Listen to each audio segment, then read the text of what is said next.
Hey everybody, it's an honor and a pleasure to have Logo Daedalus here with us, a brilliant genius author whose book Selfie Suicide, aka Cairey Turnbull's Blue Skiddoo, we both just finished reading, and it's quite a read, and thank you so much for joining us. Lev's been listening to a lot of Kanye West lately. And I think we were influenced by your book in the everyone is a genius, right? But not everyone is a genius in death. So yeah, I'm just glad you all have read it. I'm thankful. Thanks for reading and paying attention. it was awesome. The first 20 pages were the most difficult for me. I had to have a dictionary like right next to me. And so I had to like look up a lot of stuff. I love doing that. It really stimulates the mind. But I loved the directions that it went in. It was like the story of a date. They go through an exhibition, and then it gets super like dreamlike and surreal and kind of David Lynchian.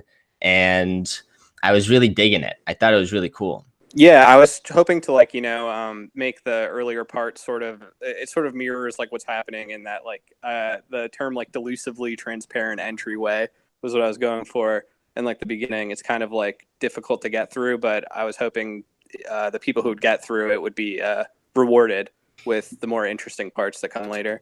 Makes it more of a test. It makes it a challenge. Yeah, and I also think that like the first part is better on like rereading. Like a lot of it is set up for payoffs much later. Like words that are in the beginning, I specifically put in to like time up or prime readers for things that happen later. A lot of like the imagery and stuff. So Logo Daedalus is also known as, I say, Arcam on Twitter, but Lev corrected me. Lev, what does Arcam mean It's to you? Yasam, myself. And that's because you're Russian, but you weren't born in Russia. You were born in America, but you still retained a lot of, I guess I could call it a Russian aristocracy or whatever you want to call it. Like I imagine the circle of people that you're traveling with on Twitter, it's kind of like the emigres from the Soviet Union right as it happened, who were living in France or wherever. Just a small group of people that loved each other's stuff based on their high level of intellect. Like, would you say that's the kind of circle you're in? Well, first off, I'm not actually Russian at all. I'm just a huge Slavophile. I studied Russian, and I just love Russian culture and literature and whatnot. But I'm not actually Russian. I'm like an Anglo-Irish mutt. Wow. Some Scottish in there too. But yeah, I'm from like New England, like small town New England. Yeah, I would consider that like the Twitter sphere is a lot like those sorts of spaces. Like I think more accurately would be the modernist circles. Of like the expatriates in the 20th century. I feel like the internet is sort of a country that everyone is leaving their own country to go to. The digital space is sort of like the salon. But it's so hard to find that particular circle, for me at least, in the beginning. Like, I think the way that I discovered you was there was a video of you and Kantbot at some rally where Kantbot was talking about how the oceans are going to start revealing these ancient civilizations, and Donald Trump is going to, how do you say it's not solve the equation? What was it? That Complete Donald Trump... German... Complete the system, that he will complete the Kantian system. But from the latest tweets that I've been seeing from you, and you've recently taken up the banner of the Yang Gang, your trust in the Donald has wavered quite a bit. And from what I understand, you see America's future as comedically optimistic. Is that the right term? Yeah, I mean, I don't think I was ever really that much of like a super ardent, like unironical interested in Donald Trump. I just knew that he was going to win, and I thought it would be fun to ride the wave. He also, I mean, like campaign Trump was the greatest spectacle of my lifetime, probably. Like the best political spectacle anyway. But it's kind of amazing how much it's tamed since then, how much the system has sort of been able to absorb this ridiculousness and just trudge onwards without any real changes. Like people will bring up these like minuscule changes, but they're really not that meaningful in the face of how many problems really there are to face. I think that you know, without him having been there, there wouldn't be spaces open for more interesting candidates like Andrew Yang, who I think is the most interesting political candidate I've ever seen in my lifetime anyway. What would you say is the most interesting things about Andrew Yang for you? I think that the most interesting thing is how he's really, like, you know, that it's also the interesting thing about Donald Trump in that they're both not beholden to a sort of party system. They're both just like using one of the parties that exists as like basically a ladder in the chaos that is right now to climb and redefine it in their own image in a lot of ways. So like if we have a future in which the Republican Party is basically the party of Trump and the Democratic Party is the party of Yang, you know, I think that that's like a better dialectic than the one that we had when it was Bush Clinton. Yeah, that sounds more like a libertarian socialist dialectic. Like neither of them, because Trump is not libertarian by any means, and I wouldn't say Yang is socialist. But when I think about the Bush Clinton dichotomy, to me, it sounds corporatist, but a lot of the words I use to understand this stuff, people won't even agree to the terms. So it create an obstacle in the beginning when it comes to a meeting of the minds and mutual understanding and just like seeing where people are coming from. But yeah, I don't know. I think because I'm kind of a socialist too, right? So that's where all these things get confusing is you really need to know what the context of what people are saying. Because I'm not a socialist, I'm like a voluntarist. Like I think that you can crowdsource people, kind of like what people do on Twitter or on Reddit, where I think voluntary action is the most productive, especially when it's enabled. Yeah, so you're sort of like a Proudhonian or like a mutualist. Yeah, I don't know what like those are, but ideal terms. I don't know what like those different forms. So like the big issue, right, is this is like another interesting thing about Yang is that he's rejecting both like the terms capitalism and socialism. I think he's been using capitalism, calling it like a human-centered capitalism, but I think that's mostly just branding because America, like for like I don't know, to appeal to the middle, I guess, because most people, I guess, would consider themselves pro-capitalist just because they're anti-Maoist or whatever, like anti the USSR or something, some like hangover from the 20th century. I really don't think that like those terms are very useful for describing many things, considering the fact that like the only job the state ever has is to redistribute wealth towards various things, whether they're roads or the army. So it's like unless you're like an anarcho-capitalist, like it doesn't like everything is socialism from that perspective. Well, I think most people don't want to take things too far, even if they don't know what the exact solution is, where they see certain people, like let's say some friends that Jules has, who he told me about, who have paintings of Chairman Mao hanging in their apartment completely unironically. Like there are people out there who do. Well, don't know if it's ironic or not ironic. I wouldn't even extend that. It is striking when you see these paintings or statues or whatever they are, but who knows if they're ironic or not. In the 20th century, when basically the intellectual class was souring on Stalinism and like Khrushchev and like that whole era in the Soviet Union, that was when there was still more radicalism, I guess, more changes happening in China with the Cultural Revolution. So that was like you had like Sartre and people like that calling themselves Maoists. So I don't really know how much of it is ironical or like just an appreciation of like radical chic, you know. But there's not really that many Maoists anymore, I don't think. Well, there are still people, though, who cling to the idea that it would be good to have a world government. It would be good to have a lot more control over what people are able to consume and what they say. And I don't know what the exact solution is as far as how we're going to have a society where the ship's not going to drop to the ocean, where we're going to have businesses that could employ people and people could work for a living, things like that, and there could be investment. But at the same time, people like, let's say, the artists of the world who otherwise, like, I don't know, like a Van Gogh type, wouldn't starve somewhere. You know, like that there would still be a base amount of income or a base amount of wealth that people can use to, not necessarily die. And at the same time, it's not going to be that much of a burden on the system. Like, do you think that Andrew Yang's idea is going to accomplish something like that? Yeah, I think that UBI, or like universal basic income of some sort, is inevitable. I really don't think that we'll get through this century, for example, without that happening. I think it'll be happening much sooner rather than later, and I think the sooner it happens and the more like universal it is, the less it'll be like have like negative externalities. Because I could imagine a form of UBI coming into existence in, say, like 5, 10, like somewhere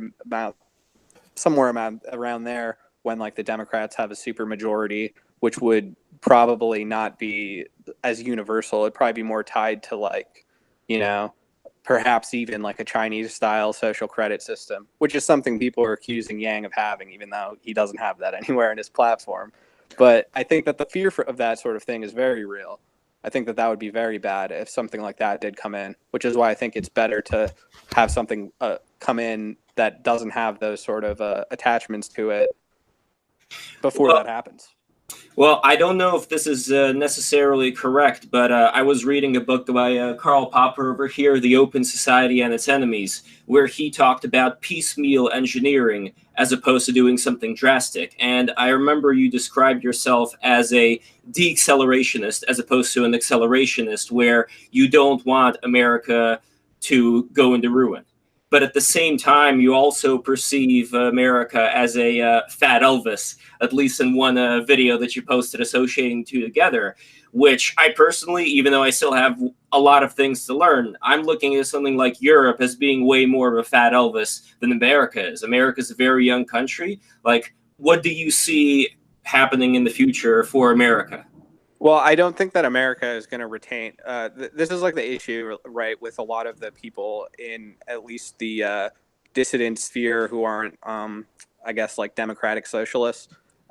Their aims towards like ethno-nationalism type things are pretty foreign to the American ideology, where like nationalism isn't really tied to anything aside from like a proposition. Like, as much as people like to hate on propositional nationalism and whatnot, I don't think that it's ever going to disappear. It's like it's a very powerful idea. It's like the foundation of like the new world in America. So I really don't think that they're going to be successful, although that is what the accelerationists are really pushing for, is for a sort of divide along racial lines. Can you please clarify, what do you mean by propositional nationalism? The idea that like you're an American citizen if you're like you consider yourself an American and you have American citizenship, and that's like all that it takes, as opposed to the blood and soil type nationalism of like classical European nationalist movements, where it's like, you're a German because you have like German genes and whatnot. That's not how America works. Exactly. No, like America has always been based off of a more fraternal idea, as opposed to one tied to like a motherland in the metaphorical sense. And were there similar things happening, let's say, back in the Roman Empire? The Roman Empire was not just the Italians, but there were a lot of other people who took part in it. Although what ended up happening later on is the path to citizenship was opened up quite widely. The money, the silver in the coins was becoming less and less so. So, I mean, all kinds of factors could be attributed to the fall of the Roman Empire. But back to the fat Elvis thing, do you see America going down, or do you think that it still has a chance at redemption? I personally see a lot of great technology that's being developed right now. Some people could go down the route of looking at that technology as only resulting in a big brother type of control mechanism, but maybe that's a fight that we're having right now that I'd like to win. Like, which ways do you see it going? It could go a couple. I mean, the future's open, so obviously with this sort of technological stuff, there is the potential for extreme overreach, and it almost seems inevitable unless there's a very strong counterforce to route around it, which I would advocate for. In regards to like the fat Elvis thing, it's less like America as a polity and more like, say, Norman Rockwell's America is a fat Elvis at this point. I don't think, and like as much as like there's people trying to grasp onto that identity still, I don't think that it really has much of a future, which is something that the leftists at least understand, as much as they're cheering about it, and as distasteful as that could be seen to be, I think that So they're more realistic. So something in your book, a lot of things in your book stood out to me, but I bracketed this. He had tried before many times in university to explain his reasons for liking or not liking certain things, but always ended up as confused as his interlocutors, or else trapped, defending some position he was not sure he held. Right? That's 108. So like when I read your feed and I listen to a lot of this stuff that you say about accelerationists or deaccelerationists or nationalism or Andrew Yang, like I'm not even sure you believe what you're saying. I mean, I side with the transcendentalist, right? The consistency is the hobgoblin of small minds. What is that? Change... What does that mean? That is garbage. What does that mean? I disagree. You have to remain broken up, as Wyndham Lewis said. If you're not open to constantly changing your perspective on things, that's true. Then you're just going to be locked. Like Marshall McLuhan had said that basically the idea of a point of view or a consistent point of view is essentially like a hallucination that emerges from being obsessed with books, right? And like singular authorship, where you have like this person's particular point of view, which is contained in this continuous narrative form that is like a novel and whatnot. But I don't think that really works today, considering the fractalization of identities and whatnot. But it's still important to have standards, though. Like, I can't compare the Parthenon to some rubbish that's put in the middle of some European city today. No, we argue about this though, because you technically can, and I feel like this is something I pick up in your book. Is like there are times when the protagonist in the book comments on how everything is like nothing matters, right? And I feel like there's some Wittgensteinian influences in there where language is reality, and you know, there's sort of like a solipsistic struggle where like, what can I know? What is truth? What is meaning? What really matters? Like life's a big endless joke and then you die, right? So then where does the optimism come from with such a woolly view of reality? Well, in the book, I was trying mostly to contain a lot of attitudes towards things that I consider to be bad, and more of like the good things or like the proper attitude is sort of shown in silhouette as like a comparison in absence against those things, sort of like apophatically. So what's that mean? It's like in negative theology, like in the Orthodox tradition, they don't ever describe what God is in a positive sense. They describe things by negation. So it'd be like, God is not X, God is not Y. That reminds me of Stanley Kubrick. He would always tell people he never knew what he wanted.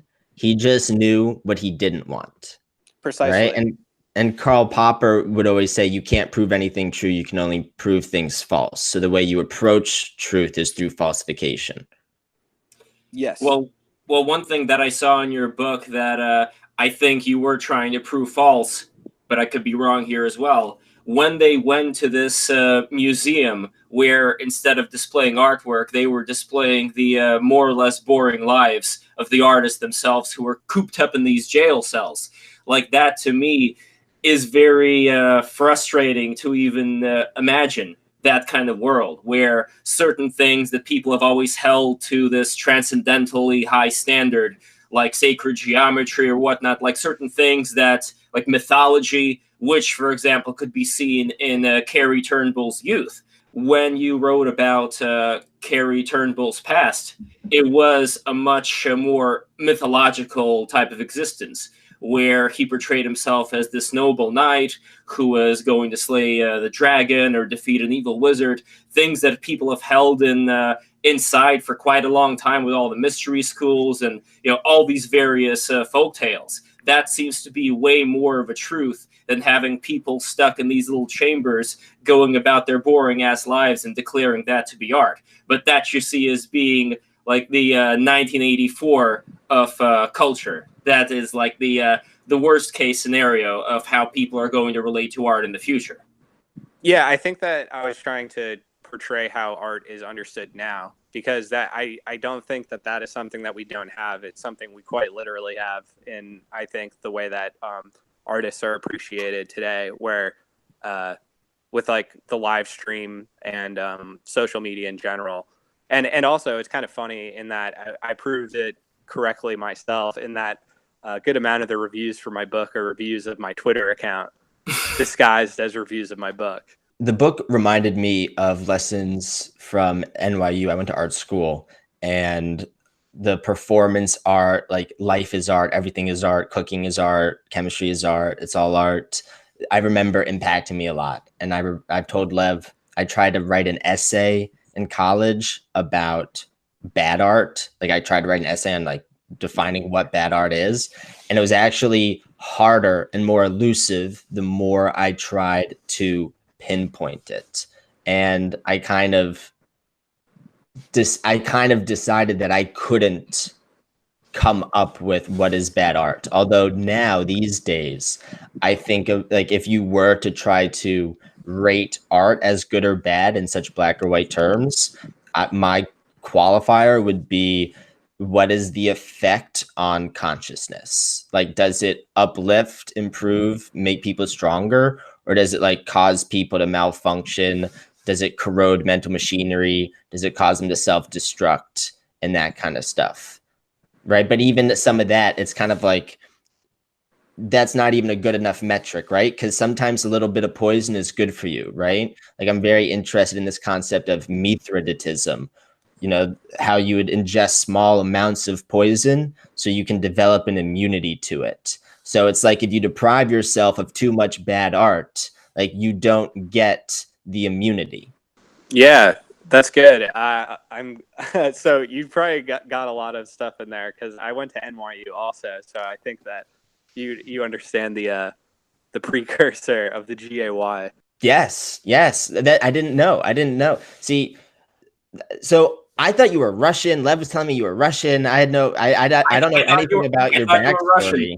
I don't know, because and you know, I know your character in the book was anxious about the he had the consent form of like, hey, we're gonna record you, and like here's the consent form, and it sounded like he was conscious about his anonymity. And I know that we're doing the talk right now. We don't have you on camera. So is part of you afraid of the future, like with facial recognition technology and freedom of speech and totalitarianism? Is there a part of that in your work? Because you have the pseudonym on your book, you've got the pseudonym on your Twitter, and here it's like you're very mysterious. As one of my heroes, Little Ugly Mane, said, elusiveness is lucrative. But I do think, I mean, some of my other heroes generally, people like Thomas Pynchon, took their privacy very seriously. I do as well. I mean, I don't know how to explain what it's like to, I'm not even like a big person, right? I'm like a fairly minor person on the internet, all things considered. But the amount of obsessive people that are trying, like not even like thinking about the NSA or something like that, but just random people try, like if they have a grudge against you, they'll try to compile as much stuff against you as possible. Like there's people who have pictures of me saved from when I like posted them once in like 2017 or something. They like have them on their hard drives and will like deploy them. Like it's a very strange thing to deal with, this idea that any sort of popping your head above the herd, I guess, gets you targeted very, very clearly. And I've been doxxed before, like not too long ago. It ended up not doing much. Like it was very ineffective. It didn't really like matter in the long run, but it's just a very strange feeling to have, like, I don't know, the eyes upon you. Styx's approach has been to reveal his address to the entire world, and maybe that created an opposite effect where the forbidden fruit wasn't as tasty anymore. So, like, the person who doxed me compiled a bunch of my stuff, talking about how I was like a neo-Nazi, white supremacist, like blah, blah, blah, phobic, everything like that. Had like a whole dossier and sent it to a bunch of people who I like knew in real life. And I don't know how they got all of that information in the first place, because I don't really have any sort of internet presence aside from my Twitter account, which is pseudonymous. Like I purposefully don't use any of those other things. but they were still somehow able to do that, which is very spooky. Maybe as far as motive goes, it's because you make people think. Where if you have somebody, let's say that's standard white supremacist material like Richard Spencer, for example. Richard Spencer wasn't banned off the Twitter, from what I understand. He's still there.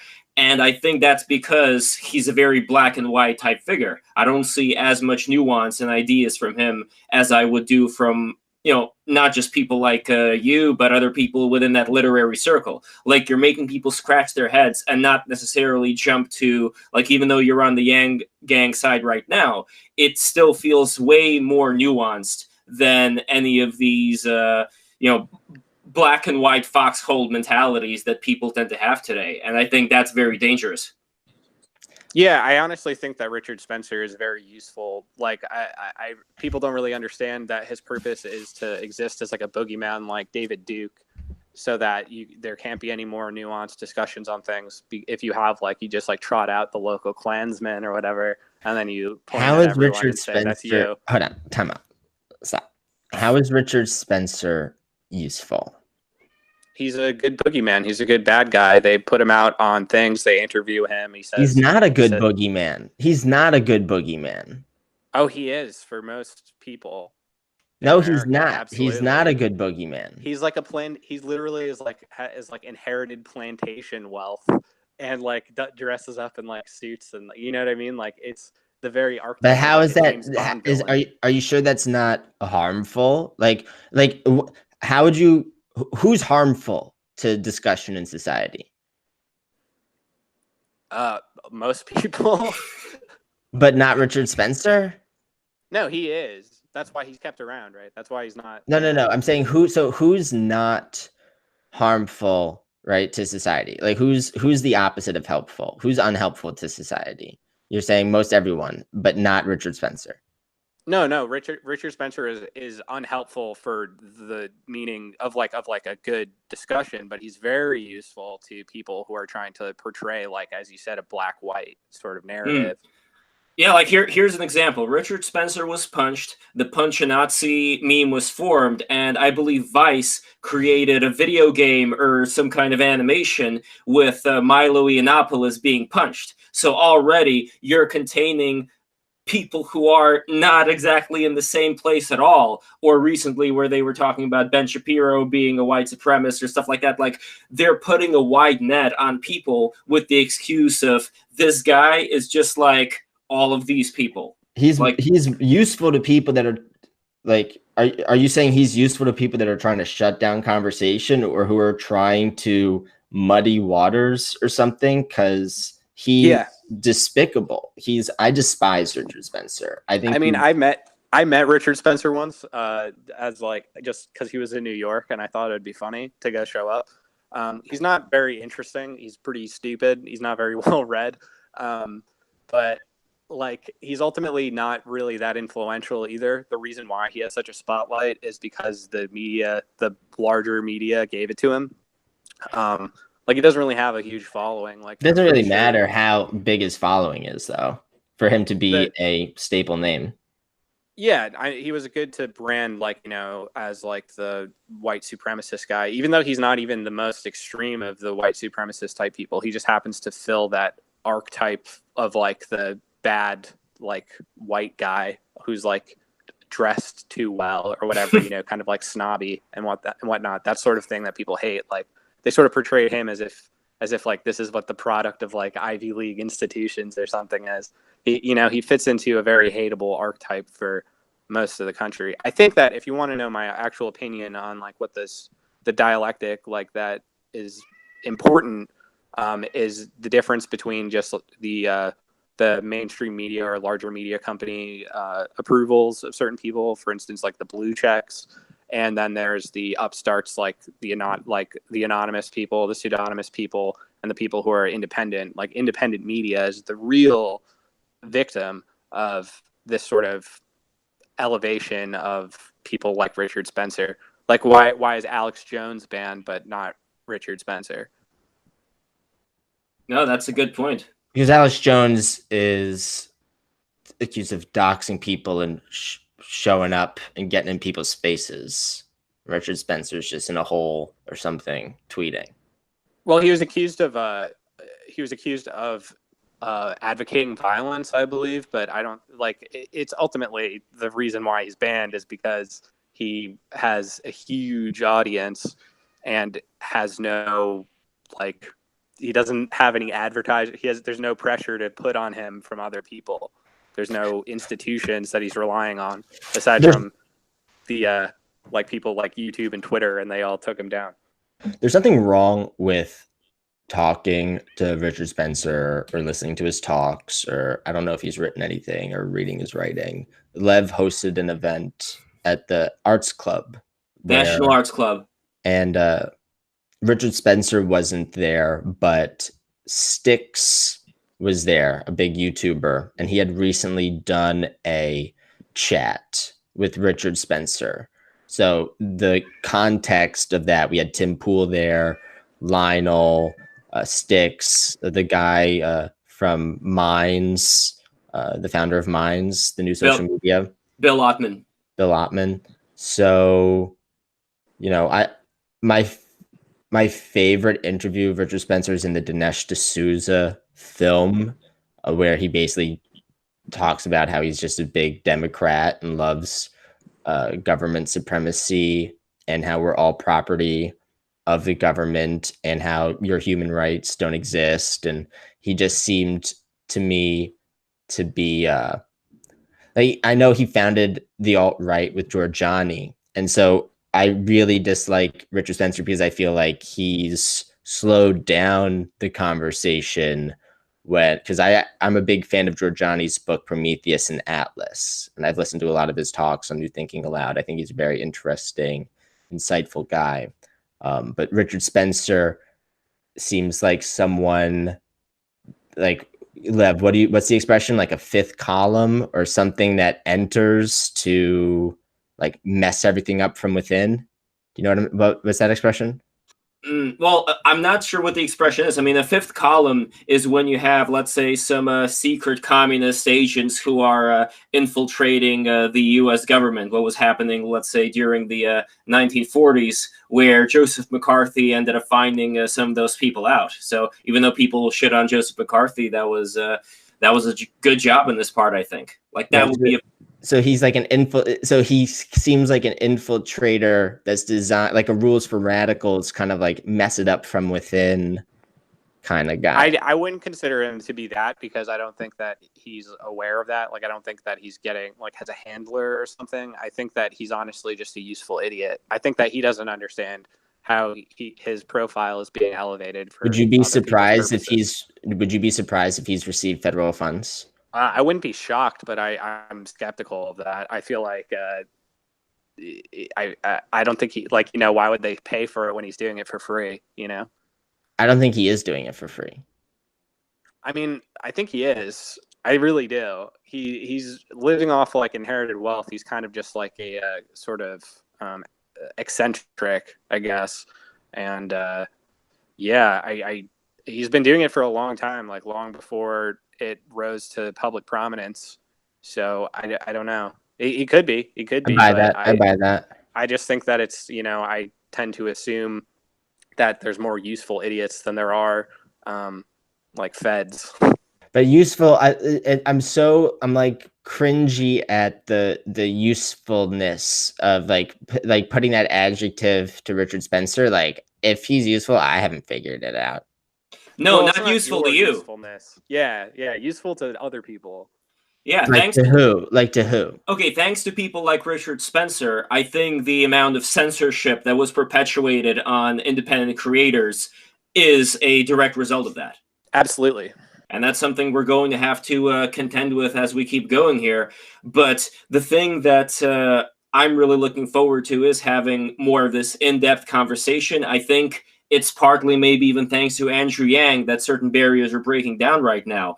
If you have a red hat that's considered to be associated with the KKK and Nazis in a place like New York City, wearing the pink Yang hat may be a neutral form of hey guys, let's talk about the economy and let's not blow up in each other's faces. So if anything, the unity factor that the Yang Gang is bringing about, I think that is a great thing. It's very unfortunate, though, that the same thing couldn't have been done 2 years ago by having Trump supporters and Bernie supporters and whatever meeting up together. But there's one more thing I'd like to throw into the mix, which I've been talking with Jules about, and I'm curious what your stand is on this.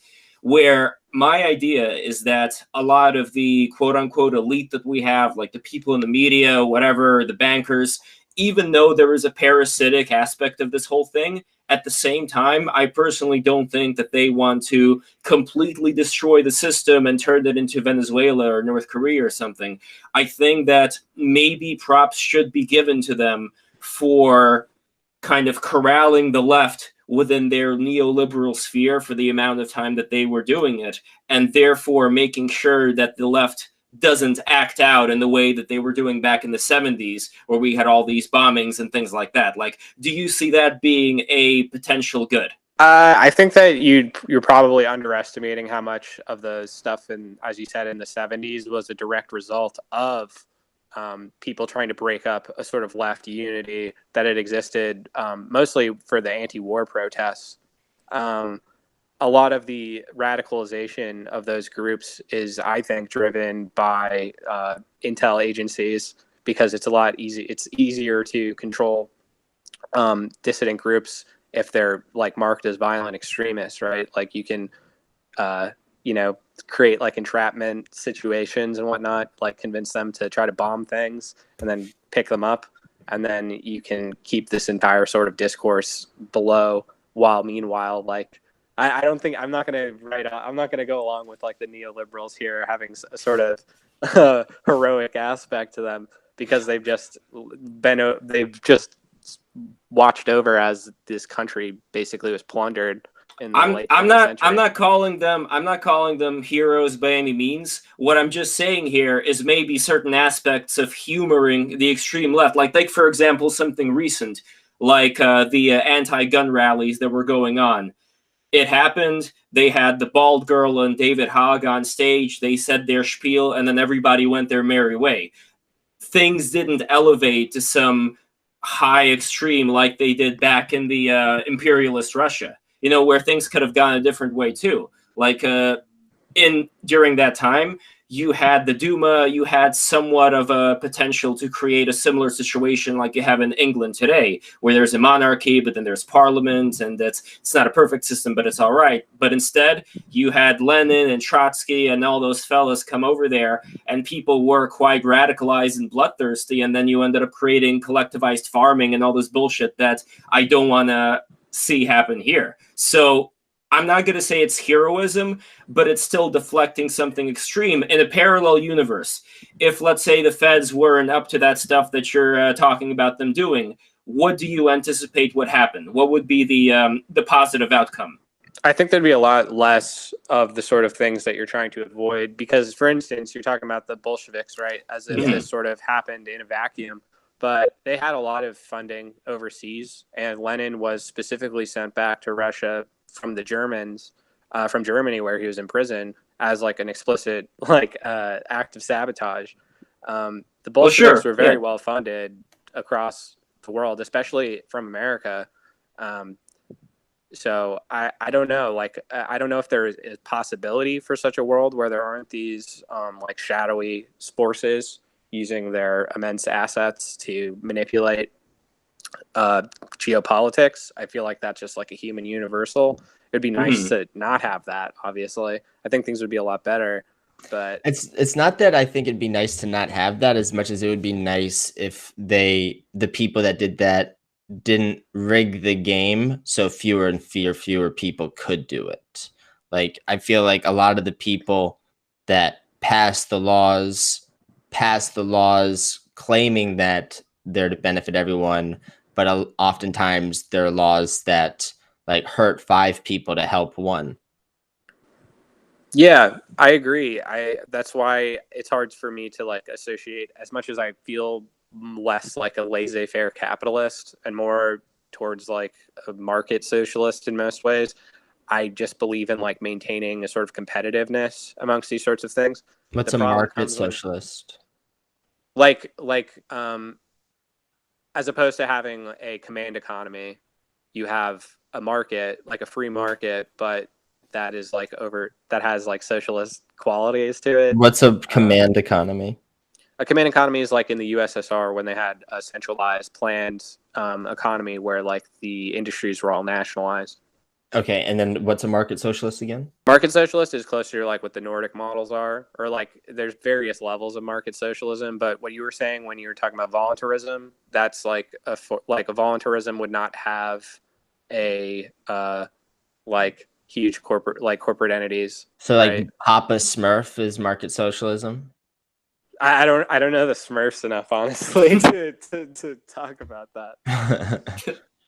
Well, it brings me to scalability, which is something Jules and I talked about before, where there's a lot of factors in these Nordic countries. Number one, you have something like Denmark, which is very capitalistic. Number two, you have something like Sweden, which was ultra capitalistic. Then it had a more of a government programs type of deal in the 60s, and it went from being number 1 to, I believe, number 10 in an economic index. And what I see when I look at this stuff is eventually that energy that it takes to power this whole mechanism may run out. For the smaller countries, possibly not that much, but for the larger ones, like if there's not incentive, like you talked about before, to create that wealth in the first place, if people aren't able to have businesses where they're spending every penny on the dollar in order to hire people and things like that, like I don't want the ship to go down, like I said before. And I want to make sure with things like the policies that Andrew Yang is proposing, that it's not something that's going to cause the ship to capsize. So I'm just being very careful. Yeah, Andrew Yang's not going to win. I don't even think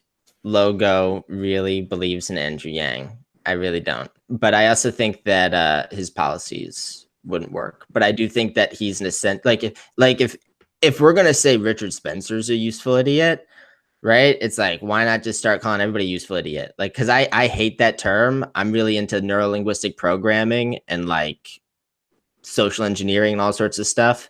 So I think about words as spells. So I like how Benjamin Franklin says, don't describe people the way they are, describe them the way you want them to be, which does create a catch-22, right? Because you don't want to be describing people in such a way as to make them delusional, right? You want them to have self-awareness so that they can, actualize themselves and uplift themselves and continually improve and evolve and adapt or whatever it is they need to do for progress. But if you call people idiots, like it creates negative feedback loops for yourself. Like if The Secret or if karma is real, like the words and the way you think about things like does impact reality. So I cringe. I'm going like, am I about to call Andrew Yang a useful idiot? Because it goes against my antics. But I think that if the qualification for a useful idiot is they elevate dialogue, then I guess why not bunch them together? They're both government supremacists. Okay, I don't think you're quite understanding what I mean by useful idiot in regards to both of them. It's not about elevating the dialogue. It's about controlling it to a certain degree or keeping it within certain parameters. Because the way propaganda works in the 21st century is not about like whether or not certain information exists. It's about the confines in which the discussion takes place.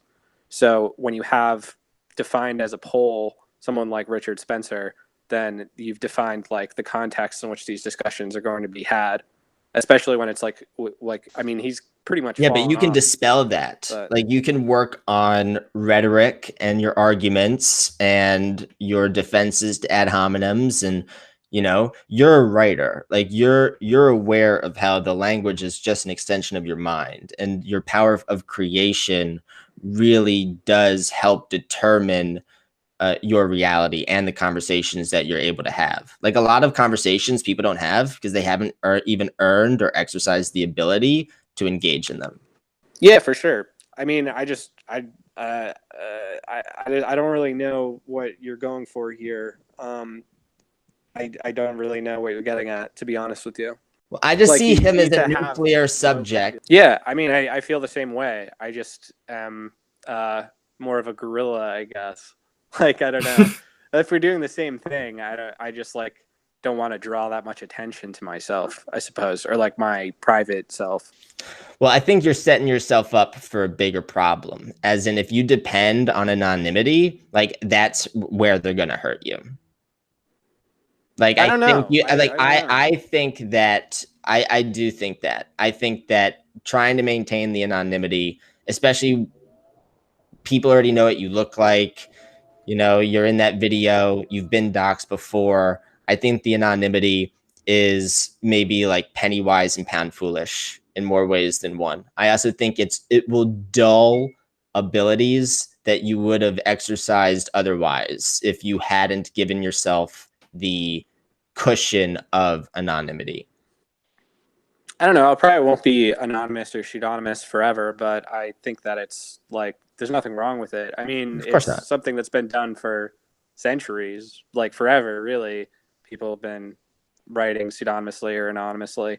I don't really know if there's any sort of danger associated with it either. Like the worst thing that could happen is that I wouldn't be anonymous anymore, right? And then I would just be where you are.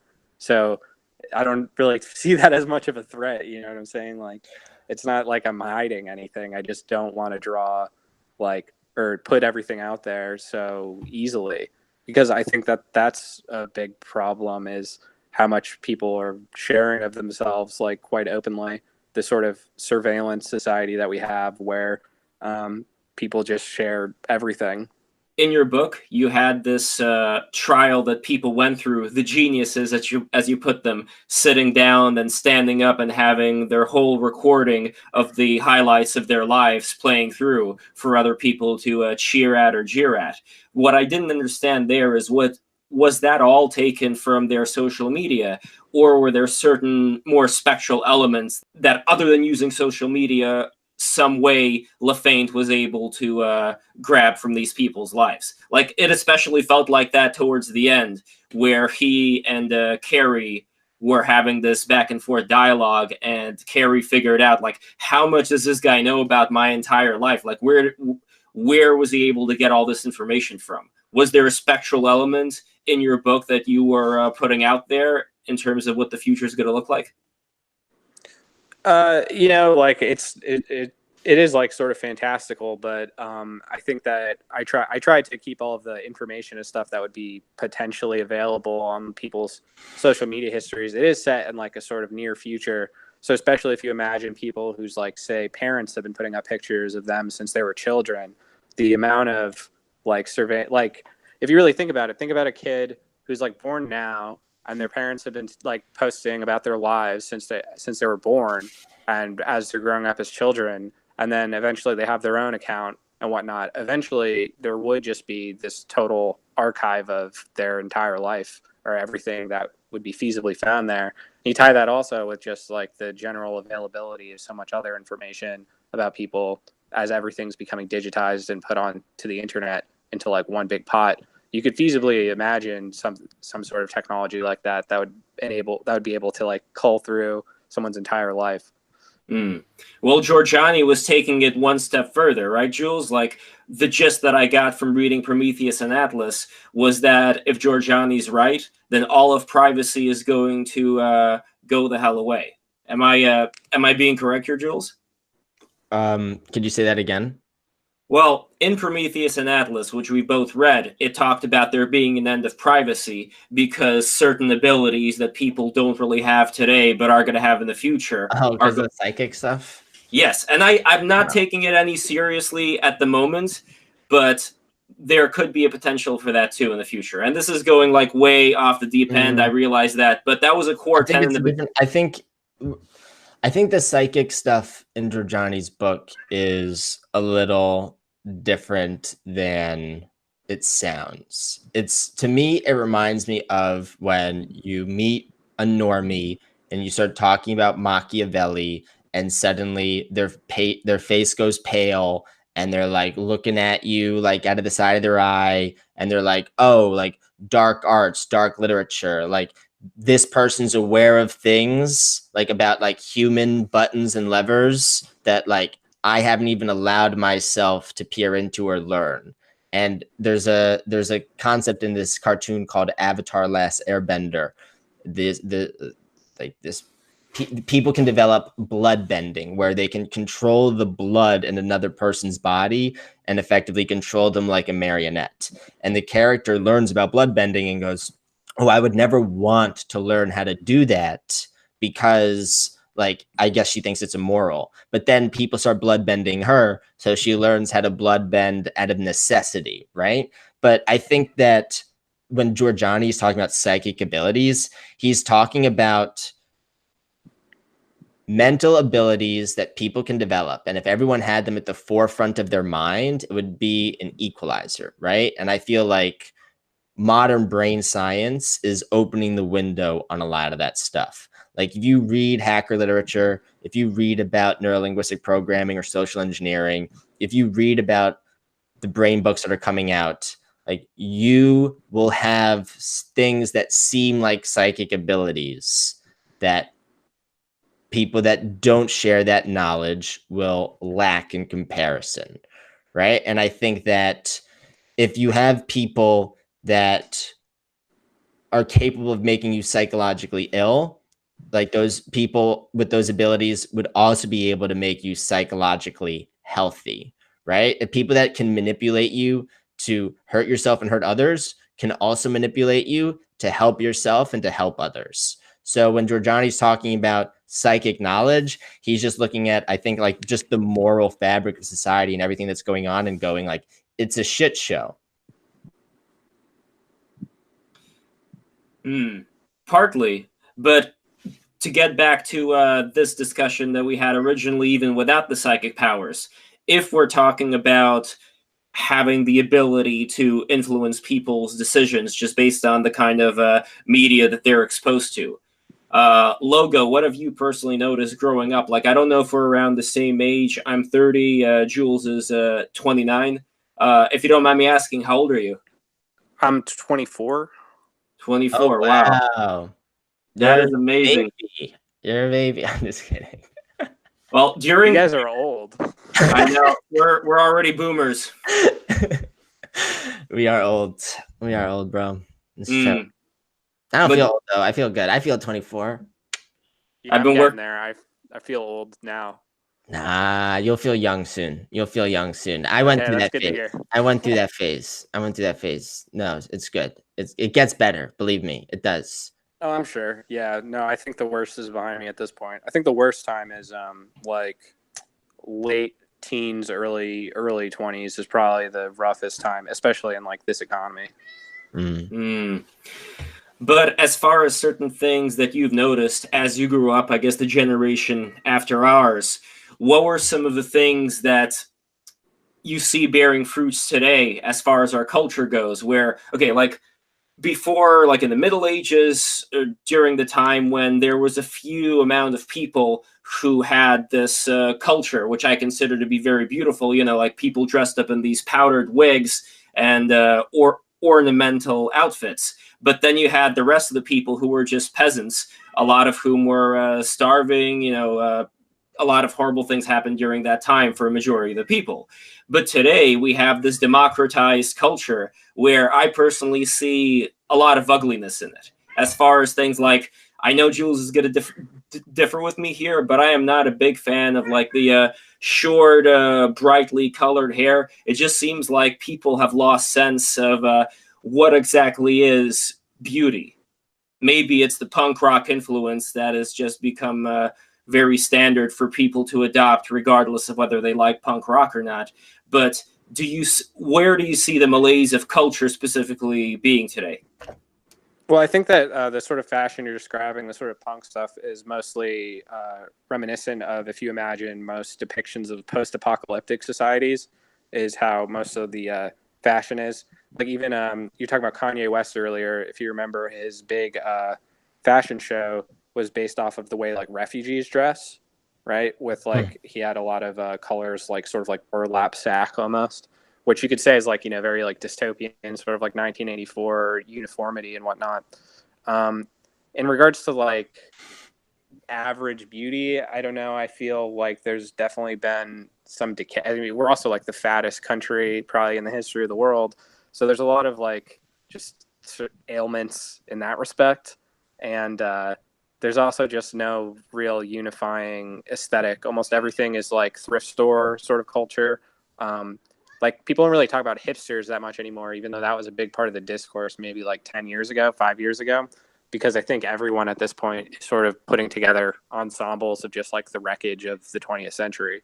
That's pretty sad, but at the same time, I'm not going to romanticize the past era, like as far as Russian peasants.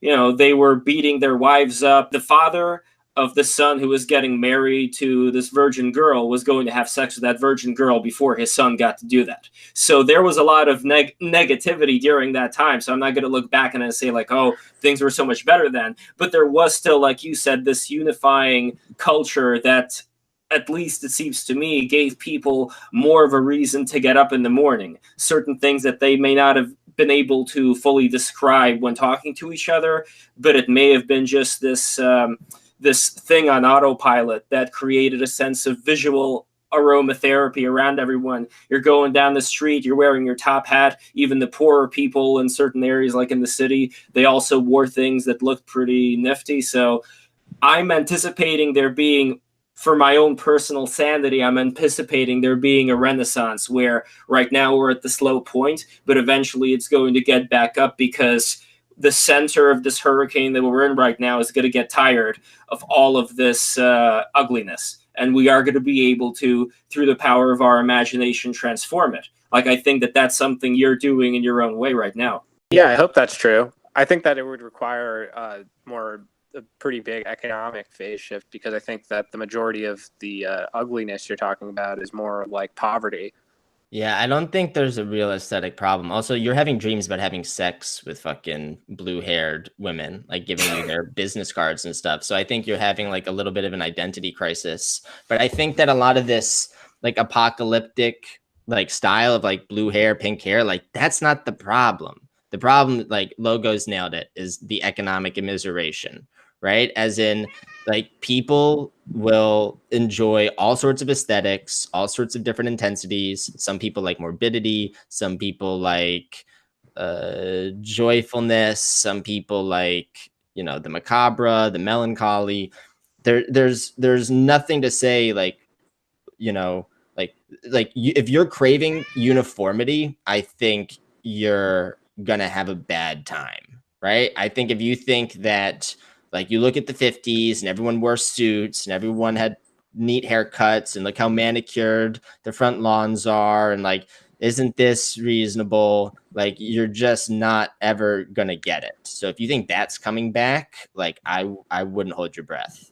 I think it's a result of just the like people are able to express themselves, right, via technology, namely electronic technology. Like, that sort of uniformity is really the replicability of like print and the industrial model.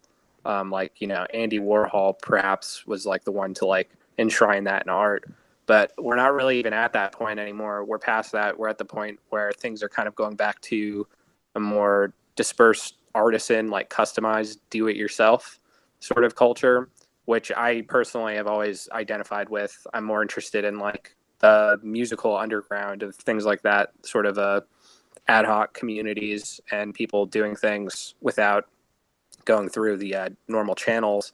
I think the future is bright for that sort of thing, but we are going through like the struggle to keep those vibrant right now, considering that the early internet, which was a beautiful place for such a thing, like everyone had their own domains until you had sites like Facebook and whatnot come in, and now it's not like people are making their own websites anymore. They're sort of all, or even their own blogs, right? Everyone just is like a part of the same feed in the timeline. That's interesting because you're pointing out two different things here, where on the one hand, we do have people who are able to absorb various cultures and acculturate them into their own life by their own free will without necessarily needing to fit in a particular mold. but then you also have people who are influenced by whatever culture is given to them through these giant tech channels. And I'm curious of how exactly this is going to look like in the future. I personally don't care. I think that if there are circles of people out there like you guys, like whoever else is on the forefront of what we agree upon as being high art or high culture, there's always going to be a place for that. But part of me still feels a little bit regretful that for everybody else, for the overarching culture of the world, like if people aren't going to hold on to certain things that make their nations or cultures look so beautiful, what exactly are they going to aim for? Like, I don't want there to be like a 1984 jumpsuit laden world here either. Not Yeah, but you love Tim and Eric, right? So like, I feel like Tim and Eric is one of the most grotesque, repulsive shows I know. Yes. Like when I think about like when you're describing like ugliness in society, like I look at Tim and Eric and I'm like, start there, right? Like I think it makes people sick in the head, right? And it makes them feel good about it. It's pointing at the ugliness, and there's also a lot of subtlety I find in Tim and Eric, where I think we're on the same. It makes people love it. It makes people love the ugliness. I'm not loving the ugliness yet. I'm a Tim and Eric fan. I don't know what to say. How do you feel about Dostoevsky? I like Dostoevsky. I like Lev Tolstoy more, but I do like Dostoevsky. That's fair. I just feel like, like that's sort of a similar thing, right? I'm not really a huge fan of Tim and Eric per se. I'm more of a fan of Check It Out and the Steve Brule stuff. I think that's much better than the other Tim and Eric stuff. But I feel like, did you ever see Bag Boy? Oh yes, I feel like that's like a very like almost Dostoevskian thing, because it's like very tragic, where like you do feel for this like ugliness, but it's with a sort of like sublime pity, as opposed to like the normal Tim and Eric position, which is just like scorn and like like laughing at, as opposed to like identifying with the sort of heart at the center of even that poverty. Well, let's take their use of dads, for example. They tend to use a lot of these old men in their skits, people who otherwise weren't really that welcome in, trendy media, right? Like, there is something to that where I don't think it's just making fun of them. I think it is, in a way, a swan song for a certain way people lived. Like, there was that, what was it called? Super Dad Day or something like that, where they had this group of dads who were singing and dancing about how awesome it is to do these extremely mundane things like checking the water in the swimming pool. And I could see that in that world, they have that peace that I know that you personally have a bone to pick with a lot of boomers, but that's probably where a lot of boomers found their peace in life, where they have this world that they know. They had a pretty good rise to whatever position they happen to hold in society. And they're, just satisfied drinking their martinis and whatnot. And it's good. And it feels like right now, things have gotten a little bit more unsure and a little bit more exciting. Yeah, I mean, I don't really have a problem with like all boomers. I have more of a problem with like the boomer mindset, like the people who aren't really recognizing that what they have, like even that sort of banal success that you're talking about is like almost unattainable, or it's a far more unattainable now than it was in their time. And like that's mostly what pisses me off about boomers, is that they take that for granted. I think like that level of like, it's like very easy to parody as like being extremely banal and like sort of petit bourgeois, like boring or kind of even gross. But it's like we're in like times where that almost is a fantasy. Like people would love to have a pool to fucking check the water on, but who can afford a pool? I wouldn't, though, go into the realm that Obama went to, where he talked about, you didn't build that and all that kind of stuff. Even though we are all interconnected, I still think that, and I know that you are against the bootstrapping mentality, as you always talk about on Twitter. There is still something to having an agency where you are able to at least not be extremely lazy. And again, I'm not calling millennials here extremely lazy or anything of that sort, but I still hope that that's something that people are going to have in the back of their minds, even if it's not going to be as fruitful of an outcome as people may have had in the 50s. you know, maybe there could be something else that'll come along. Technology's rising, automation is rising, and even though it carries certain problems with it as well, it may alleviate a lot of the stresses that we're currently under too. Yeah, I think the problem is not that.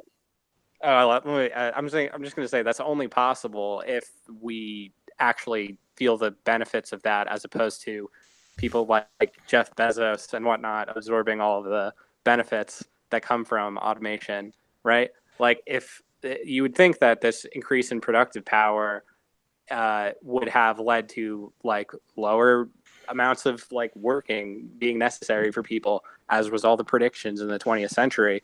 But it's sort of proving the more of like the Marxist analysis correct, that the people who benefit from this are the owners, and the state of the people who are workers has gotten much worse. Like, you made more money being a taxi driver than you would as an Uber driver, even though we all agree that it's better to have like an Uber system than like taxis for a lot of reasons. It's just that sort of innovation is not benefiting everyone, or it's not benefiting the people that it's disrupting, right? And these people are also like human beings who are part of the country. So yeah, Lev, I think the problem with the bootstrapping mentality and the lazy and looking at people and thinking they're lazy, I feel like is like, to me, reveals like a glaring like brain blindness, as in, I think it demonstrates a really bad theory of mind, as in, I think that people aren't inherently lazy, as much as they're depressed, in conflict, taught to be hopeless. Like, there's a religion that people have that is corrosive to mental machinery. And by telling them, oh, like, I'm looking at you, and like, why don't you move faster? Like, why don't you do more? Oh, it's because you're lazy. To me, shows like it's more of a self-defense mechanism than it is an accurate diagnosis. As in, you, the non-lazy person, doesn't want to absorb lazy qualities. So you project into the people you see as having problems not being your own, and then you can pat yourself on the back. No, you're absolutely right, and I am totally against that. What I am for, though, is giving inspiration to people. So even if we're not in the best situations we could possibly be, whatever time a person has in their day, maybe somebody could inspire them not to just twiddle their thumbs on I don't know, playing some kind of Minecraft or Bejeweled or whatever, but use that time to read more, to discover more, to be more curious about life. Like, that kind of inspiration, I do think go a long way. I think people underestimate how much opportunity there is. And I think that pessimism and optimism like have pragmatic effects, as in, your brain's ability to come up with solutions or ideas is inherently tethered to the coloring of your mind, whether it's pessimistic or optimistic. Like, an optimist will start like manifesting solutions to problems out of nowhere, right? Like, you'll magnetize them towards you, like you'll innovate like out of necessity. Like, all I know is I went to NYU, and there were kids from Craigslist who would work on the film sets and even sit in classes, and they networked with all the people. I thought one of the only reasons NYU was worth it was because of the network, right? And the thing is, there were people who were getting that network without ever paying the tuition. They were getting the education and the network without ever paying the tuition. So like, we can talk about how there's all sorts of obstacles and barriers, and like, we don't have the same economic environment as the boomers have. Like, we also have a better one. Like, we have an internet. So for the savviest people, right, for the most optimistic people, like, you can reach out and like, you can message celebrities and philanthropists on Twitter. You know what I mean? Like, you can get your shit together and move. Yeah, I agree. There's a lot of opportunities and stuff, but that also sort of ties more towards, as you're saying, like a specific sort of mindset, right? But not everyone is really born or capable of molding into such a thing. I believe like some people just want to have a specific duty to do, and then like do something else afterwards, right? Like there's a lot of like people hate on like factory jobs or these sort of like mundane, like repetitive jobs, but a lot of factory workers are very happy to have a job where they didn't really have to like think too much or put too much like having to like hustle, right? And like secure funding for things, or to like, constantly be networking or looking for the next thing. Like that's good for a specific sort of mentality. And I think it's a good mentality to have, especially today, but I just don't think that it's applicable to say everyone, right? Like there's a whole set of people who are just not going to be capable of doing such a thing. And I don't think they're like bad people or like, or defective or something for not having that sort of interest or inclination. Well, here's the radical idea, which I'm not fully on board with myself because it requires me reading a lot more books or getting a lot more evidence in order to figure out if this is going to work or not. But there used to be a time way back when where people didn't even have factory jobs, where people lived off their own land. So would it be possible in the future with automation to have people, some of which happen to just live out in middle America, growing their own food and crops, assisted by robots? And that way, they're out in the open, they're breathing fresh air, they're feeling good, they're living the way they want to live, and they have internet access too. Like, is that just a utopia, or is there any possibility of something like that happening? I think it's possible. I mean, that sounds ultimately like sort of like the Jeffersonian dream of like the yeoman farmer, but with like, augmentation, technological augmentation, which I don't think is really a bad idea, especially considering that everyone sort of agrees. I think most people agree that the agricultural sector right now is really bad for the environment and for just longevity, like factory farms and whatnot. And it's already, and really the people on the forefront here are like, once again, like the hipsters, right? The like urban agriculturalists. Like I knew people who were buying up property in Detroit at like the peak of its like blight, right? And turning them into farms for who knows what. But I feel like that's become a more popular idea to have that sort of independence. And I think that it would be good. Like, for instance, I think that it would be great. Like you have like the Yang platform, right? If you get like $1,000 a month, you could even shack up with a couple of your buddies or whatever, and you could buy some land and fucking recreate like almost the collective farms that used to exist. If everyone got $1,000 from Yang, all the prices for everything would go up. Not necessarily. I mean, I think so. No, I mean that's like the classic rejoinder, but usually inflation is from like new money being added into the market, right? Like no, just think about it this way. Think about it this way. Like prices of laptops might not go up, but the price of milk would. Like the price of the things that people getting $1,000 a month need, like those things would go up. But would they go up more than $12,000 in total a year? I think that if you subsidize people, capitalists will go, hey, everyone's got more money to burn now, so I can double my prices. And then if we go, oh, now we need to give them more money, I'm going to say, oh, everyone's got more money to burn now, I'm going to raise my prices. That seems sort of like that's like the textbook economic theory, right? But I don't really know if that would happen, because that would absolutely happen. You think Amazon would increase their prices if everyone got $1,000 a month? Like, would they increase them past Walmart's prices, or would Walmart keep their prices down? Like, I'm talking about food. I'm talking about food, yeah, right? Because Amazon like owns food and owns a lot of things, but things that are not necessities, I don't think would go up. Right? I don't think laptop prices would go up. I don't think book prices would go up. I don't think a lot of the things that people are ordering on Amazon would go up. I think basics would go up. Things like toothpaste, things like toilet paper, things like milk. Do you think food stamps drives the prices of those things up? I think that no, not really. But I think what's that the difference? The difference is that he would give it to everybody. And food stamps is something like, I had a friend who's like extremely wealthy who had food stamps in college because he technically qualified. Like a lot of people can't even navigate the system to get food stamps, right? I feel like okay, so say you're like in like middle class or like upper middle class, like you're not looking for money to buy eggs, right? Like you wouldn't qualify for food stamps. and now you're getting $1,000 a month. Would you buy more eggs? Like, I how do much- think actually food stamps does raise the prices though. Like I think if you got rid of food stamps, I actually do think there would be an effect on prices. But I think that a lot of things affect prices. And I think Andrew Yang is like, you're playing into the kleptocracy's hands, right? I've noticed you talk about the kleptocracy like on your Twitter, and it's like Andrew Yang is the useful idiot to get you to play into their hands.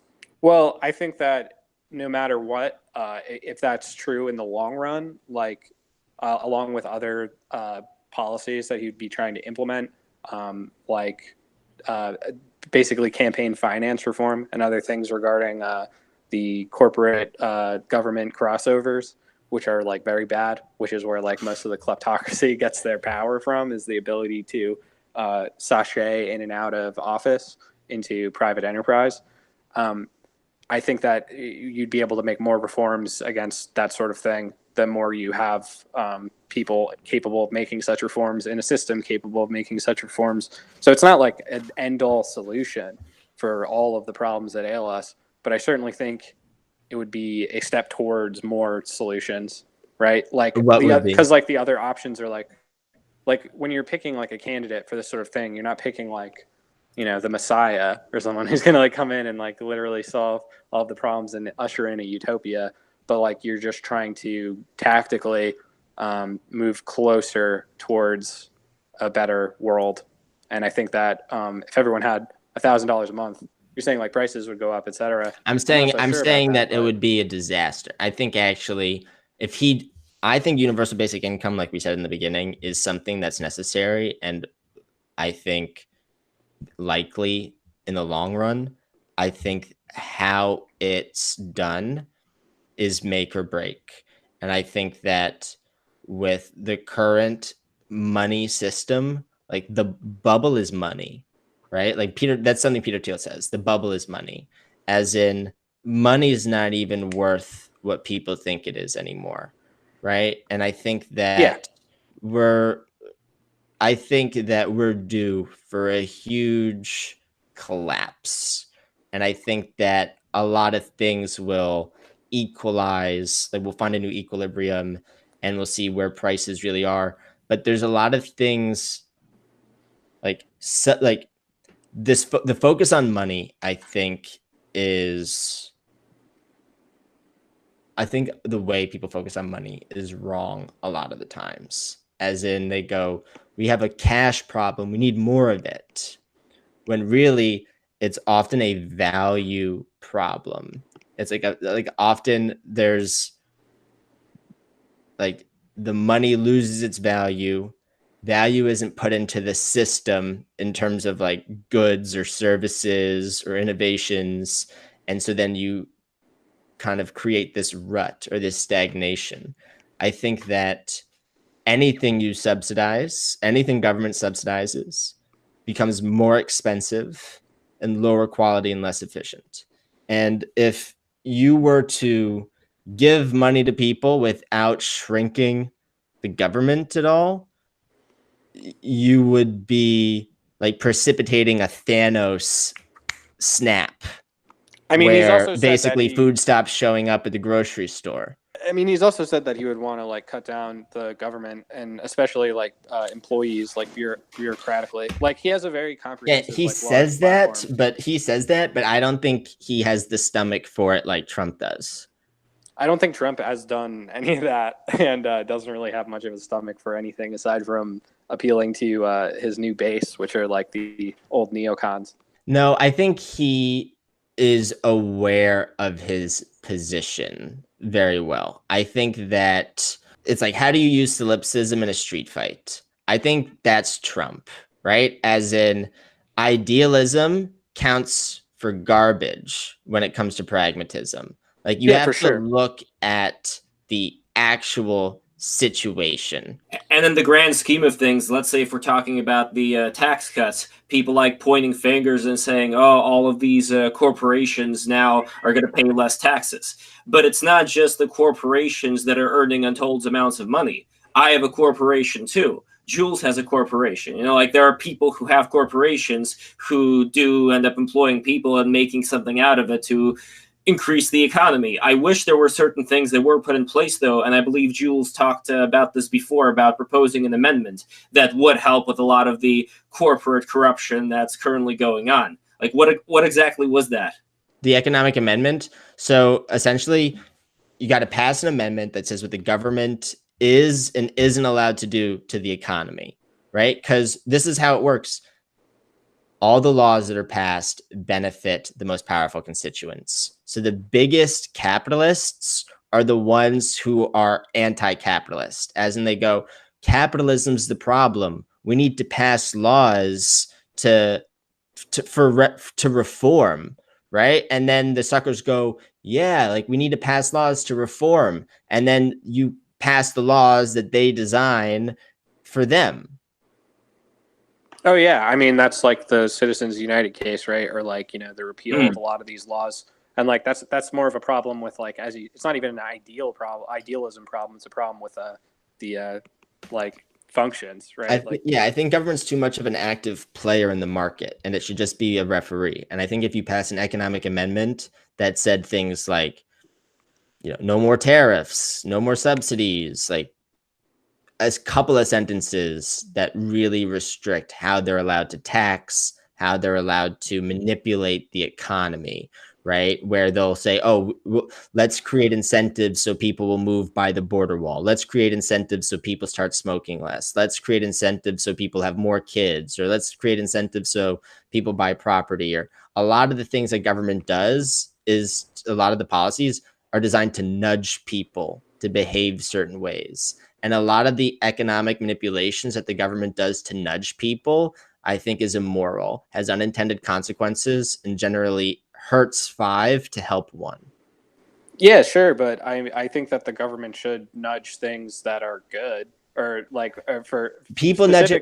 I'm better at nudging people than the government is in my own little but you in my own little silo. I think that people underestimate their own ability to nudge each other, and that culture is what should be responsible for nudging each other. And that's why our lifespans are going down, because so many people are killing themselves. It's not because the government isn't doing its job. It's because our culture is fucking failing.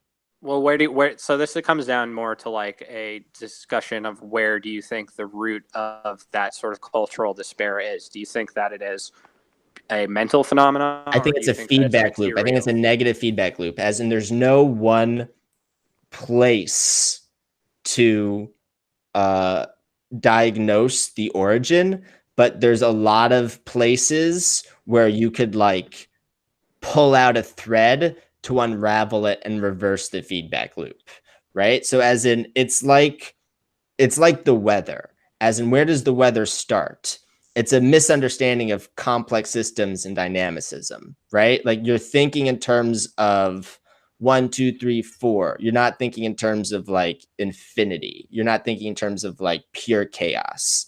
I think that our culture is chaos. It's a manifestation of chaos, and the order in chaos is what we get, right? So order emerges from chaos, and our culture is failing, not necessarily because of the government or because of, you know, the taste in musicians people have, or social media, sexting. I think it's really a variety of different things, and it's like a circus act where you're juggling multiple spinning plates on different sticks, right? As in, an individual could reverse negative feedback loops a number of ways, right? I think that pure tit for tat, when you're in like a spiraling negative feedback loop culturally, when culture's in a spiraling negative feedback loop, tit for tat is suicide, right? So there's a lot of truth when Gandhi says eye for an eye and the whole world would go blind. Like, while a computer's optimal strategy might be tit for tat, like the real supreme strategy has to be much more forgiving than that if you're going to break negative feedback loops. Okay, so I think that this is what my thesis, right? The real issue here, right, is as like say you were saying like we shouldn't have any tariffs or anything like that, like no real regulation on the economy aside from like, I don't know, punishing crimes, like financial crimes. But we couldn't just do it now. Yeah, I just like, I'm not so much a like free marketeer, like libertarian type. I'm more of a like nationalist, I suppose. In that I think that say there's this idea, right, that you know, if we offshore all these jobs to people who do it for cheaper, right, which is what is done when there's no tariffs or any sort of incentive to not do that, like why not move all of your labor over to like India or China and whatnot, as happened throughout the late part of the 20th century. That has a bunch of worse effects on laborers, right? Like laborers, the more that their value of work labor goes down, like at what point do you have to do something when people's labor isn't worth like the ability to survive, right? Like what if like do they just have to keep working more? They have to work harder? They have to be an I feel like that's part of the too? Yeah, you've nailed it, because that's big part of the problem is like minimum wages and stuff is what creates the unpaid internship phenomena, where you're not even allowed to pay people half minimum wage. It's like you have to work for free or you can't work at all. Like the fact that you have all these unpaid internships because of minimum wage laws, it's like we're saying, oh, we can't pay people unlivable wages, so let's not pay them at all. Like, how is that helping? Right. And the problem is it's pervasive. Right. So we keep going in the wrong direction. So we need to do things that systemically crush prices. And it's possible to do that. It's very easy to do, is people don't know how to do it and they don't talk about it. So the politicians never go in that direction. Right. Politics is downstream from culture. So if the culture elevates and people learn how to crush the prices in the market, then suddenly your $100 that can buy you like a week's worth of food could suddenly buy you a month's worth of food, right? Like it's possible to do that, but you have to understand the systemic influences that control prices. Well, even if the prices were to be crushed, there would still be, okay, let's say there would be a proportion of business owners who would now decide, oh, actually, it's going to be cheaper for me to have this business in the US of A instead of exporting it to India, let's say. But then there are still going to be other companies who aren't going to make that decision, who are still going to keep sending jobs overseas, because that's still, despite the prices being crushed here in America, going to be cheaper in the long run. What I anticipate goes back to that idea that if automation is going to keep exponentially increasing, like imagine the time when there's not going to be any factory job whatsoever, where everything is, including trucking, including cars, whatever, is going to be more or less done by the machine, hive mind, or whatever you want to call it. What then? Then the only solution is for people to live in such a way where they're not going to be affected by any of this stuff as far as survivability, but are only going to be helped by it. Like the extent to which whatever services are available are going to be like the air we breathe. So there's not going to be that much of a need to even participate in the economy. But we're still far away from that. So while we're getting to that, how do we make sure we don't screw ourselves over? We're not that far away from a point where it where it affects enough people for it to become a huge problem. Like it doesn't have to be at the point where you have like fully automated whatever, but like pretty much like think about like how much office work is going to be automated, and then you also have like people who are already into those positions, right? They're not giving up their jobs and they're taking their retirement much later, so there's like less and less new positions opening up for people on like the entry level scale, which is why you have those unpaid internships and whatnot. But I don't really know, like say you got rid of minimum wage and now you have unpaid internships, but no, like there's no unpaid internships, but there's internships where they pay you $2 an hour. The same people are going to take them, which is the people who don't need to get paid to do them in the first place, right? Like people who already have money to do that. No, if you get rid of minimum wage, you enable people's negotiating power. The problem with minimum wage is you strip people of negotiating power, right? As in you cut off the bottom rungs on the ladder, right? The people who are the most desperate will become the most destitute, right? So let's say I have to pay $15 an hour. And I have to choose between someone who graduated high school and didn't graduate high school to work in my shop, right? Well, I'm gonna pick the guy who's the most qualified. Like I'm not gonna say like if someone says, "Hey, I really need a job. Like, can I come in? I'll clean up the store. I'll sweep. You know, I'll do X, Y, and Z. Just give me $6 an hour, and then like let's talk in 2 weeks, and like maybe I can get a raise, or you'll give me a letter of recommendation or something. I just need something, right? Because $6 is better than $0. Even $2 an hour is better than $0 an hour. I just need work on my resume. I need to be able to make moves. And when you raise minimum wage, like because you're saying, oh, like we're really sympathetic to the person who would be exploited $2 an hour, what you're really saying is we don't like that you're impoverished and we would like you to skip a step. And because we would like you to skip a step in your economic development, we actually condemn and doom you to poverty. I mean, I agree with like minimum wage regulations being like pretty anachronistic and ineffective now, because ultimately, if you did $15 an hour, it just means that they'd hire less people and there'd be more automation, like more immediately in a lot of these sort of jobs. Like there'd be more of a push towards that. Like I don't think that right now, even the full amount of automation that is possible with our current level of technology has been unleashed because there hasn't been a need to. But as soon as it becomes like necessary, like say a recession comes along, that's when all of this is going to be unleashed very, very swiftly. I mean, Boston Dynamics put out a video yesterday. Did you see it, of them basically doing what Amazon package sorters do? I didn't. So like it's like picks up, stacks boxes, moves boxes from like the what is it called? It's like an assembly line, but it's not an assembly line because it's boxes. So these sorts of things are coming, and those sorts of jobs are the sort of job that people who like don't have much else to offer when it comes to like skills, like they're not going to learn how to code or something. So that these people are going to be pretty fucking screwed. And I don't think that being like, well, we won't give you robots if you'll work for half of the amount that you're getting now, which is already the minimum wage. Like, I don't really think that's a solution.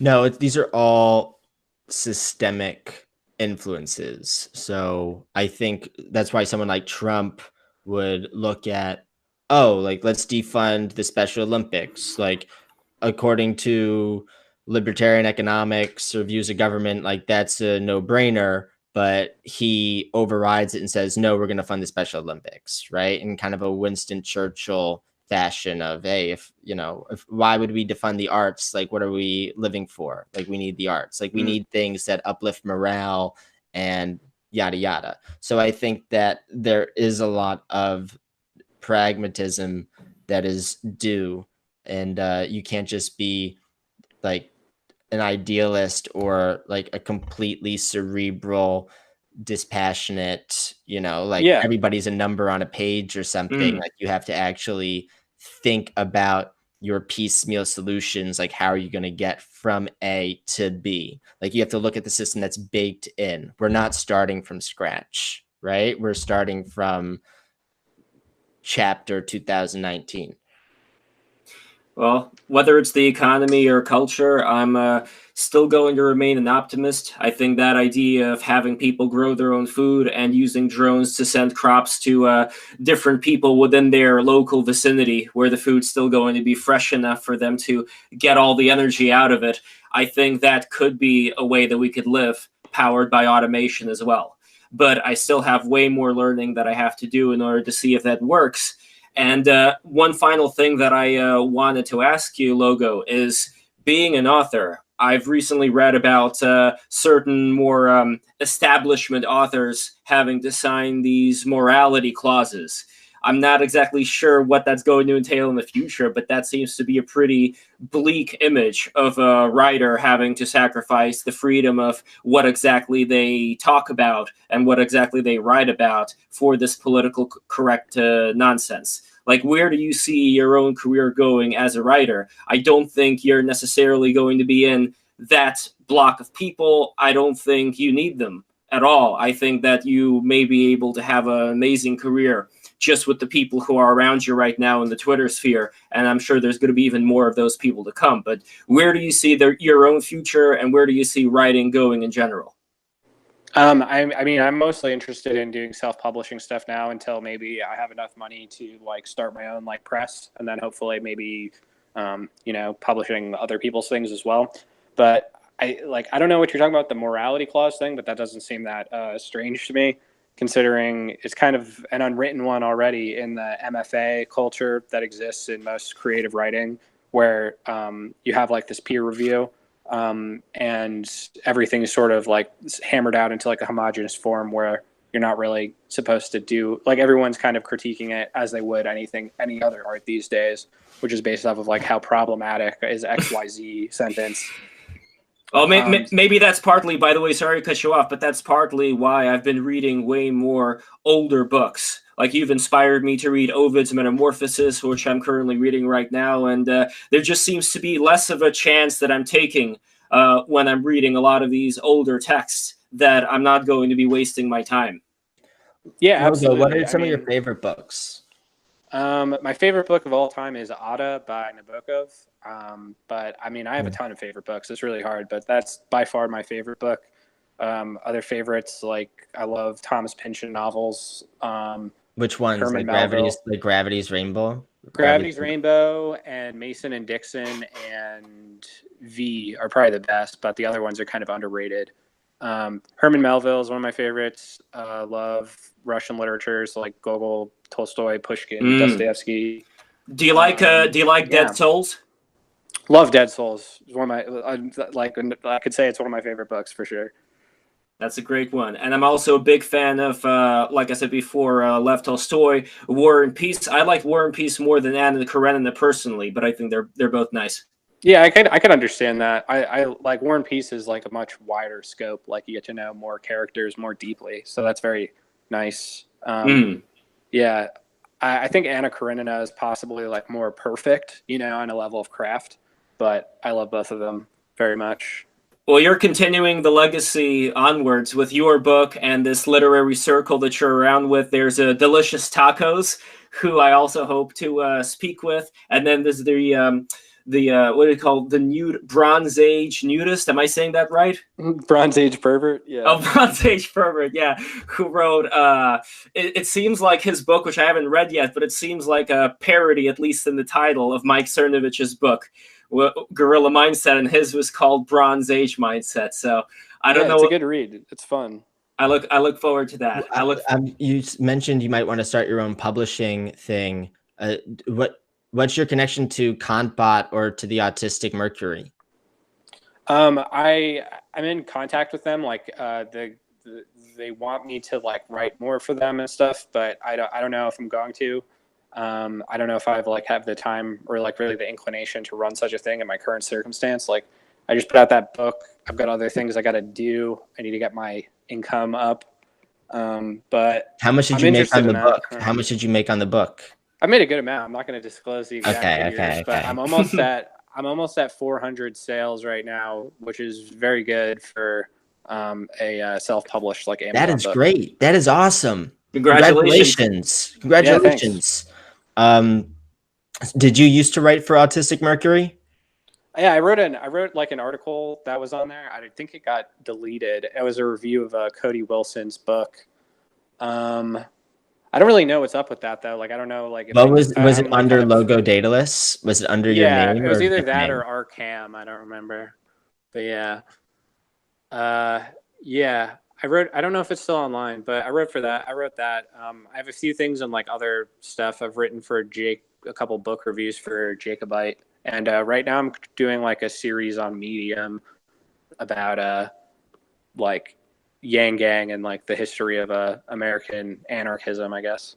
That article was awesome. The Follow the Money article, I found it very impressive. Yeah, that's part one. So I'm working on the other parts. I've been rereading some stuff that was very formative to me, like the I don't know how much you know of like the American Individual School and stuff, but a lot of Yang's platform is actually lifted from like 19th century like anarchists and stuff. Like, he has a time store in there, which is a very old idea. Like people like Bakunin. Yeah, like more on like the American side though. He was very influential in America too, but more like Lysander Spooner and like Benjamin Tucker. Well, these are a lot of people who I look forward to reading even more about, getting more information in there. I really wish I could just step into a time chamber from Dragon Ball Z where all of time would freeze and I'd be able to catch up on all this, because there is so much stuff out there that you are partly to blame for inspiring me to read. So, Logo, Well, I'm glad you're reading. I Thanks for am. reading my book, guys. Yeah. Thank you for writing it. Logo, it's been a pleasure, and we hope to speak to you again real soon. For sure. Let me know. Have a good one, guys. Have a good You day. too. Thanks for coming on.